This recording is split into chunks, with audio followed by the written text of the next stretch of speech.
Again, consider smashing that like if you haven't done so already. Let's get into it. Here's the site, BTCC. You can scan this link. Look at this. This is money I've made in the past. Do you see these percentage of returns? Look at that. Now here's from the other day. It's really easy. If you believe XRP is going to be greater than the price it is that you're looking at the moment on the site, then place a trade and wait. Then when it's worth more, cash it out. It's actually that simple. Scan the link, experiment inside using the demo account, and see for yourself that it's easy to make 100, 200, 500 extra dollars every single day. Yes, it's possible. I'm doing it, and I'm not bragging. I'm just saying this is something you can do. So I'm not giving investment advice, but check it out for yourself and see if it's something that you feel like would be a good thing for you. Also, check out the Decent Wallet. The recent debacle that happened with the XRPL network affected some wallets where it opened up a back door. It did not affect the Decent Wallet. The Decent Wallet is a very safe wallet.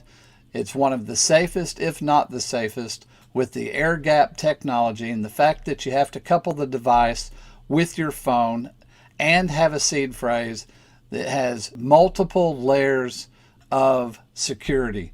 Your assets will be safe. Go ahead and pick you one up. Tap the link that you see appearing at the top and go ahead and pick yourself one up. Gilbert Verdian came out with this pretty recent. What is it all about? Well, he says, as Layer 1 blockchains mature and evolve, incorporating new functionalities and features such as verifiable credentials, zero-knowledge proofs, and novel consensus mechanisms, which public blockchains stand out and are the fastest in terms of TPS. Now, I get it. A lot of people, especially from the BSV community, are going to say it's us. They're going to pound their chests like they're Kong, to say the least, right? And rightfully so. I'm a big advocate of BSV. I don't focus on the whole thing of Satoshi and, Craig Wright and whatnot. I focus on the tech, okay? But to see this, I think, is big. And I decided to go further into this because you guys know me. That's the thing I do. As we pull this up, Gilbert Verdian mentioned specifically Qubic, okay? And I covered Qubic maybe a couple times. So I want to give a shout out to Darius Magruder, aka Learn and Evolve. You should follow him if you want some Qubic Alpha. Follow Adam of Vibra Finance. They always bring you guys lots of Qubic. All right. So the other thing that I covered quite a bit is Red Belly. And of course, they have their own token and so on. I'll be honest, I think their tokenomics suck. I don't know about that. I don't know. So again, they got some things going on, maybe turn around, but their tokenomics, wow. Again, look into that yourself if you choose to do so. But whatever the case be, what stands out here is Qubic. Also, some of you guys are on ICP. Dfinity was also tagged here. Cardano was tagged here, and obviously Solana. But what stood out for me was Qubic. So before we get to the Qubic part, look at this. It says, why does this matter? Of course, from Gilbert. And again, this was posted today, May 2nd. All right, so if you get the chopped up version, it might be a little bit later. So industry has been trying to move away from T plus 5 plus T plus 3 T2 settlement in capital and financial markets for decades. As capital markets transition to on-chain transactions and volumes surpass traditional finance, blockchains, or fast ones, offer institutions the ability to achieve instantaneous atomic T plus 0 settlement and finality. Now, here's the bottom line. This is how we connect things like our brother Smoke in the community. I'm telling you that this is flat out probably one of the best parts of this segment. You don't want to dismiss this. Seriously, listen to what Smoke has. We're going to connect it all and why it makes so much sense. Smoke points out that multi-bank networks being put forth by the private sector will become the dominant force for cross-border payments using tokenized securities by 2030. Remember how Gilbert mentioned settlement? So bank consortiums are already piloting new settlement systems and testing ways to exchange tokenized currencies, of course, in common ledgers. Now, this is all coming together, the convergence, right? But multi-bank networks, like it says here, being put forth by the private sector could become the predominant venue. Again, venue, think about that, for cross-border payments using tokenized currencies by 2030. These banks are likely to leverage, think about that term, or converge, I should say, on shared networks when global regulators establish clear framework for the use of digital assets. A lot of you guys are getting impatient. I get it, but you're really getting impatient with this. You're like, I'm not seeing any huge price movement now. Again, I am still sticking to my guns. Regulations will be the key enabler to turbocharge it. I think regulations, was put into layman's terms, regulations is literally crypto nitrous, right? You know, Michael Cornwell used this analogy. It's a great analogy. You have your race car that's on the track, right? You build it. You went through all this trouble of like, my God, it's got, you know, I'm just going to use this crazy analogy. 1,500 horsepower, and it's got like all the bells and whistles, and this sucker will do, you know, 0 to 60 in, I know this is an exaggeration, like 2.5 seconds flat, right? Wow. Okay. Has it raced anybody? No. Has it performed yet? No, not really. Did anybody come out to see it? Like on a national stage? No. Who saw it? I don't know, a couple people in the bleachers and the people put together. That's the bottom line. It's not off to the races yet. As we get further into this, I want to point out some other things from our brother in community, Smoke. Because again, when you understand it all, the big picture, this matches up with the statements from Gilbert Verdian. How so? Well, ISO 222 revolutionizing trade payments with instant settlement via API and digital assets. ISO 222, pointed out here, is a data-rich and interoperable universal messaging format set to replace the legacy message text MT, right, with MX. That, of course, dates back to July 11, 2023, but Smoke pounds at home that much more, even recently on March 16th. Of course, Jetpack responded to it. There's this cool shout to Jetpack Joe. All right. Now, here's your bombshell. Remember how Gilbert mentioned specifically this? I'll jump back to it. About what are the fastest in terms of TPS? This is something that I don't think people are aware of. This is a bold statement. Bold is all you know what. To hear the statements from Qubic about how they specifically are what? They're the fastest blockchain ever. Give me a break. Really? Well, Qubic, fastest blockchain ever verified on mainnet, not testnet. I'll repeat it again. Not testnet, mainnet. That's a huge deal. How so? Well, this was verified by Certik. And am I just going to state it because they stated it? I mean, some people are like, you know, gave me criticism in the past when I covered BSV. They're like, Terranode, this is a case of trust me, bro. Okay, I understand. I heard you in the comments. But the statement of 15.5 million TPS, I mean, currently speaking, that would even blow Terranode away. Now, we know that Terranode can even scale up higher than that, and it might reign supreme. I am not dismissing BSV by any stretch of the imagination. But when we talk about low market cap gems, this might very well be one of the most slept on ones out there. And I know sometimes people don't want me to keep talking about other coins and tokens because we can't own everything. Hey, trust me, I get that. I'm with you, right? Not all of us, you know, just have like tons of money to throw at some of this stuff. Again, it's not financial advice, but I think it's worth pointing out because, again, when we get into this, it points out 15.5 million TPS certified by Certik, and it mentions some key things here. Because, again, oracles. So Qubic oracles will connect the real world with smart contracts and AI GARS or AGARS AI models. Forget fees and delays. Okay, so people like that. Qubic is the fastest ever Certik verified blockchain with a peak of transactions per second of 15.52 million. I'm going to show you this. I ain't definitely going to show you this. So they have performance indicators and so on to talk about this. So, for example, 3, 6, 9, that's 1.5 billion transactions. And again, 15 million. My God, I mean, that's really, really something, right? Okay, so this is the peak. All right, so what do we have in regards to documentation about this? Well, again, you guys know me. I'm going to try to verify it. If you want, I'll put this into the comments. Go to here. Download it for yourself. All right? Or you could just go to Qubic's site and download the PDF.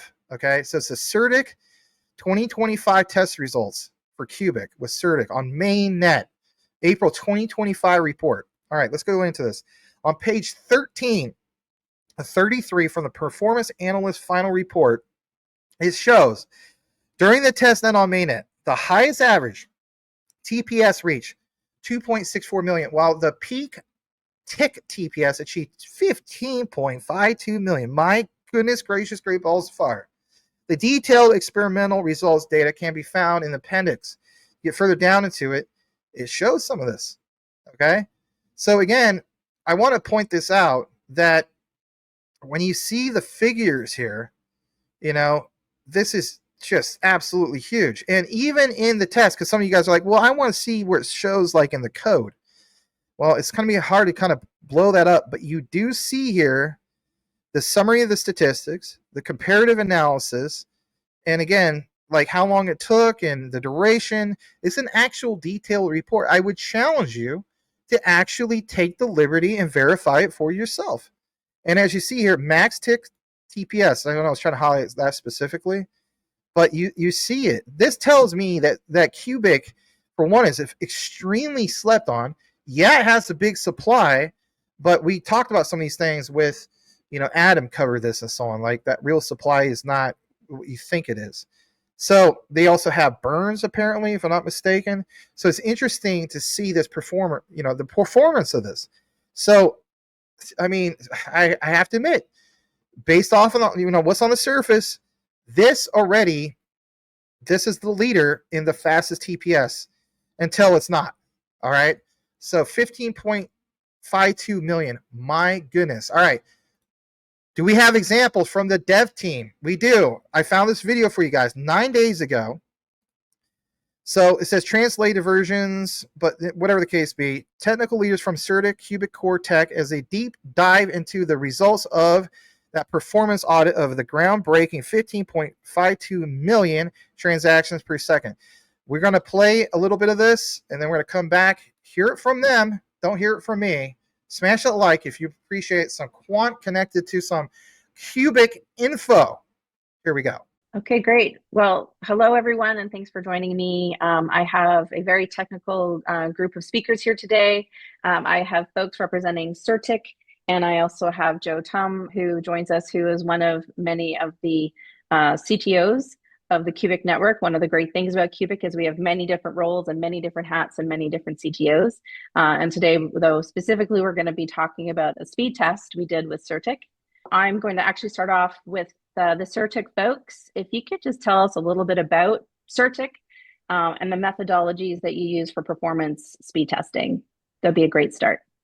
So Certik, we're the leading Web3 smart contract auditor. We provide a comprehensive suite of services such as security audits, L1 chain audits, penetration testing, team verification, bug bounties, incident response, and so on.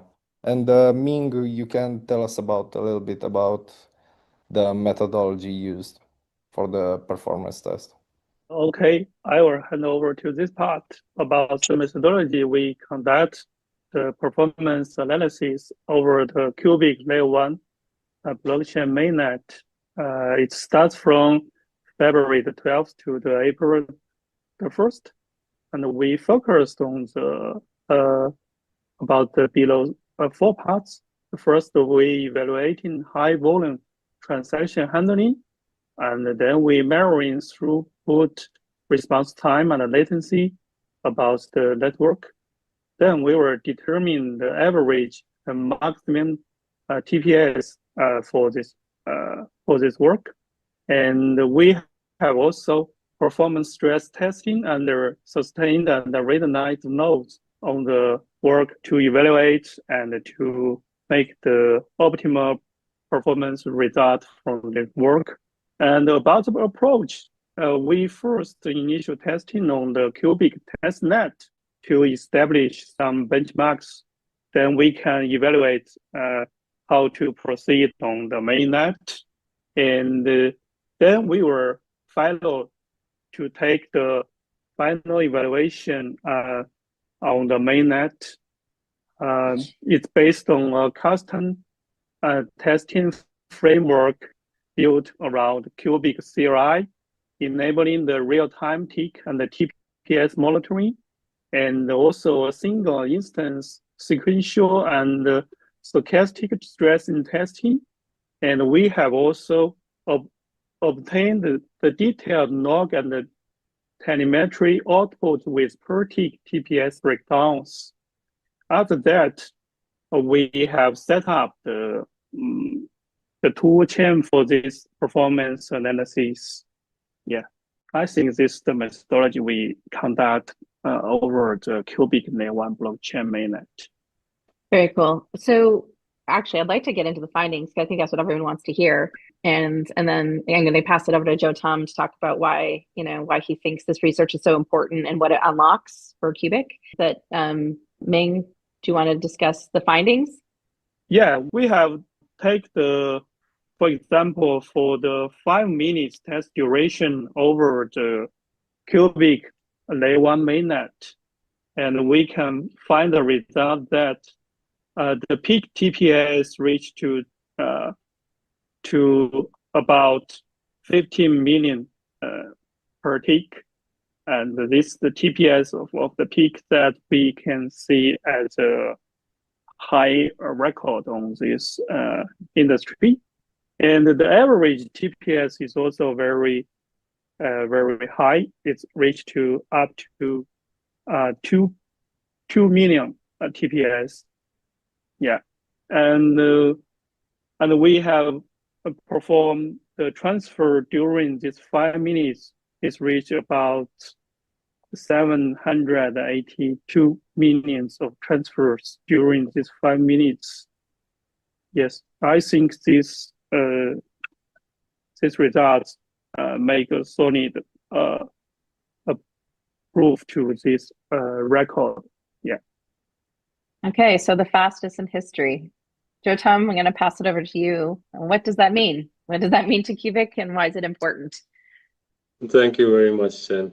For me, it's the most important thing that a third-party entity was looking into what Qubic is doing. So basically, Certik got the assignment to write a test framework and to run the tests first against the testnet and then against the mainnet. So what is for me the cool things are like, hey, we just gave them the documentation and said, here, try. And it worked.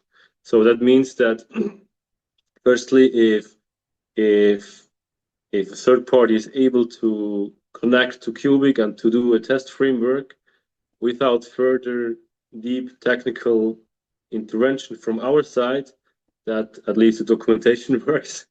That's one of the good things. So the effort we did in the past few months to write the documentation, it is working.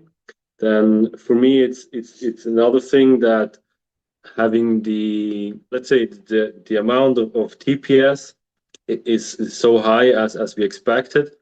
I mean, we had like tests.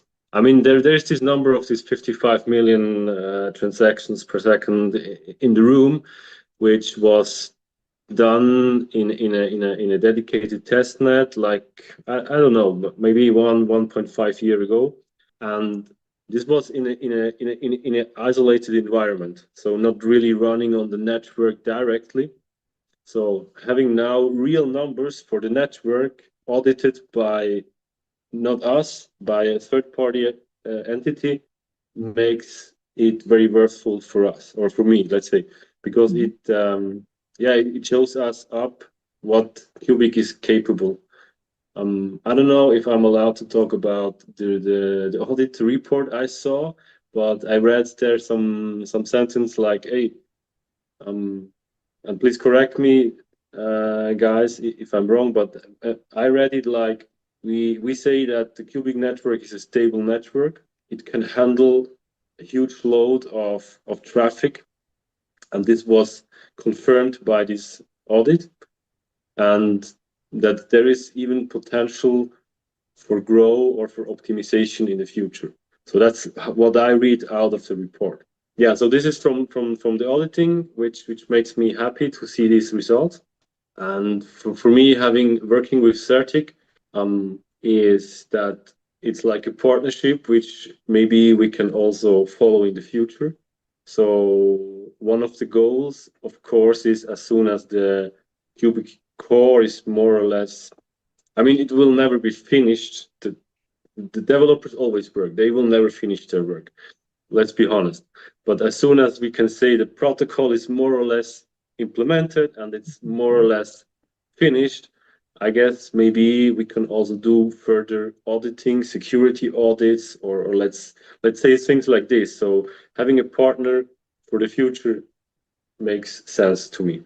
So basically, this is my learnings or whatever. Yeah, that's great. And yeah, quickly, still just with you. What does this, from people who are new to the network and don't understand the difference between blockchain and tick chain and all that kind of stuff? What does this actually unlock from like a real world use case? that's really hard. I mean, that's what we actually do. So the real world use cases can mean that Qubic is able to handle a huge amount of load. So everything which needs a chain which is stable, which is strong, which can handle a huge amount of load, every application could run on Qubic. So that's basically the idea. There were things in the room like, hey, like stable coins, because they need a proper base to run on. So that could be a use case.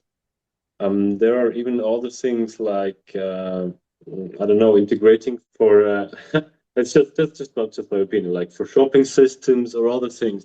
I don't know, where you have a huge amount of things. And yeah, what it really will be in the future, we will see. No, fair enough. That's good. I have lots of questions. I'm glad others do too, because it seems like the possibilities are limitless right now. And people do want to say things like DeFi or decentralized compute and all that. But yeah, I agree. The future's yet to be written on that one. I guess in closing, I've heard rumor that Certik might be spinning up a Qubic node. Is there any other type of partnership around that besides future testing that you want to share, or shall we just leave that as a question mark and close it for another day? I think we can leave that as a question mark for now. Okay, perfect. Let's leave them hanging. It's a good teaser. That's perfect. Yeah, all right. Okay, well, I think that closes the discussion. I want to thank everyone for joining today on our day of launch. We're all very excited and appreciate all of the work that all these teams did. It's been a privilege for marketing to support getting the news out there. So thank you all. Thank you very much for the Thank you invite. very much. Have a great day. Thank you. Wow. I mean, Qubic takes the cake at the moment. That's huge moving forward. And of course, if you looked into, Qubic, very, very low in market cap and so on. So, huge potential there to say the least. So I might cover Qubic a little bit more, but there's so many things to cover.